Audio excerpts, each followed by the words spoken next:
Assalamualaikum warahmatullahi wabarakatuh. Saya Raditya Sabah dari kelas 8A. Saya akan membuat tugas SKI. Imam Abu Hanifah, ulama ilmu teknologi dialektik, pendiri mazhab Hanif. Nu'man bin Sabit bin Zuta dikenal sebagai Abu Hanifah, lahir di Kufa, Irak pada 699 Masehi dan wafat di Baghdad, Irak 150 Hijrah 768 Masehi sebagai pendiri mazhab Hanafi. Secara keseluruhan Abu Hanifah hidup selama 70 tahun hingga hitungan kalender Hijrah. Dia hidup masa transisi dua kekuatan besar dalam dunia Islam, yakni dari dinasti Umayyah menuju dinasti Abbasiyah. Abu Hanifah hidup di masa pemerintah dinasti Umayyah dan menyaksikan sebagai dinasti ini mengalami kemunduran, akhirnya jatuh.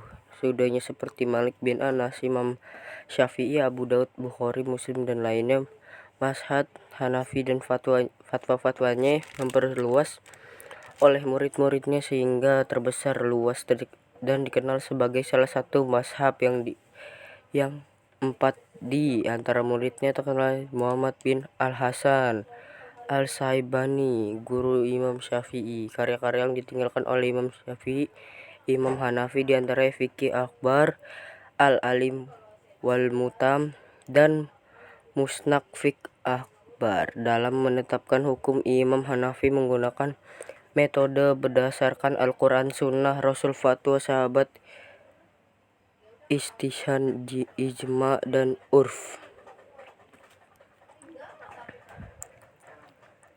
Imam Malik bin Anas Mutfi, pendiri mazhab Maliki. Nama lengkap Malik bin Abir bin Amr bin Al-Madinah Munawwaroh pada tahun 93 Hijrah 93 sampai 179 Hijrah 712 795 Masehi, tabi'in dan 600 tabi'in. Imam Malik belajar dari Madinah dan menulis kitab Al-Muwatta. Disusun selama 4 tahun. Ia ditunjukkan pada 70 ahli fikih kota Madinah. Kitab Al-Muwatta berisi 100.000 hadis yang diriwayatkan oleh 1.000 orang. Yang paling masyhur adalah riwayat Yahya Al-Laitsi Al-Andalusi Al-Mushadi. Seluruh hijrah dikenal sebagai sebutan syadik fuqaha hijat, pemimpin ahli fikih seluruh daerah Hijrah. Ia mempunyai banyak sahabat, diantaranya yang terkenal ialah Muhammad bin Idris bin Syafi'i Al-Yashai, Al-Laisi bin Sa'ad, Abu Ishaq Al-Farazi. Imam Syafi'i, pendiri Syafi'i. Umat Islam sangat beruntung memiliki ulama sekaligus perawi hadis yang Quran dihafal dengan lancar. Bahkan ia sempat 16 kali hatam Al-Quran dalam perjalanan antara Makkah dan Madinah. Setahun kemudian isi kitab Muwatta karya Imam Malik yang berisi 1720 hadis pilihan juga dihafalnya tanpa catat. Kecerdasan membuat dirinya dalam usia 15 tahun telah duduk di kursi mufti kota Makkah. Sebuah jembatan pretisius untuk ukuran masa itu. Bernama lengkap Muhammad bin Idris Abbas bin Utsya Asy-Syafi'i bin Ubaid bin Hisham bin Abdul Muthalib bin Abdul Manaf bin Qusay. Ia merupakan keturunan Quraisy dan Bani Muthalib. Nasab bertemu Rasulullah. Abdul Manaf dilahirkan di Gaza, Palestina pada 150 Hijrah atau 767 Masehi. Hidup pada masa Khalifah Rashid Al-Amin Al-Ma'mun dari Daulah Abbasiyah. Ketika hampir 20 tahun pergi ke Madinah untuk berguru pada Imam Malik, kemudian pergi ke Irak bergaul dengan sahabat Imam Abu Hanifah, selanjutnya ke Basri dengan beberapa negeri lain. Imam Syafi'i diminta oleh Khalifah Harun Ar-Rasyid supaya tinggal di Baghdad dan menyiarkan agama. Pandangan dan pendapat diterima oleh segala lapisan. Penjelasan dan manusia. Melalui pergaulan inilah Imam Syafi'i dapat menyusun pandangan-pandangannya yang dikenal sebagai qaul qadim atau pendapat yang pertama. Kemudian ia kembali ke Mekah tahun 198 Hijrah. Pada tahun yang sama pergi ke Mesir.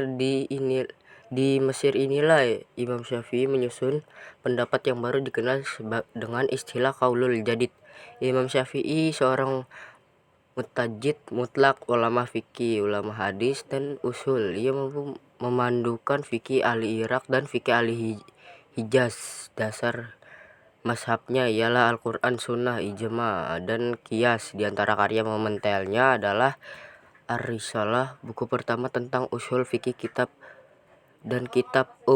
Al-Um yang berisi mazhab fikihnya yang baru. Wasiatnya yang penting terutama bagi ulama yang mendukung mengikuti mazhab Syafi'i ialah apabila hadis itu sah, itulah mazhabku,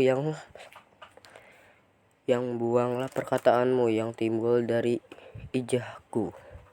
Pengikut mazhab Syafi'i yang terbanyak adalah di Mesir, Kurdistan, Yaman, Aden, Hadramaut, Makkah, Pakistan, dan Indonesia. Imam Syafi'i wafat di akhir bulan Rajab pada tahun 820 Masehi dan dimakamkan di Mesir.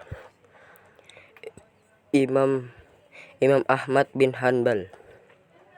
Nama lengkapnya Muhammad bin Hilal bin Asyad al-Waris al-Baghid, lahir pada Rabiul Awal tahun 164 Hijrah pada di Baghdad. Usia 15 tahun, hafal Al-Quran. Dia juga dikenal sebagai yang paling indah tulisannya. Imam Ahmad bin Hanbal mempunyai hafalan yang kuat, hafal lebih dari 1 juta hadis. Banyak pujian dari para ulama tentang keistimewaan hafalan Imam Hambali.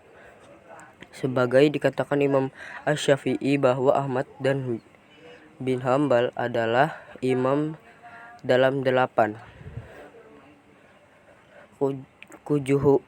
Kejuhudannya pun sangat dikenal, seperti yang diceritakan oleh Al-Maimuni bahwa rumah Abu Abdillah Ahmad bin Hanbal sempit dan kecil. Ia memakai peci yang dijahit sendiri dan kadang ke tempat membawa kampak untuk bekerja dengan tangannya. Begitu sifat tawadudnya. Yahya bin Ma'in berkata, saya tidak pernah melihat orang yang seperti Imam Ahmad bin Hamad.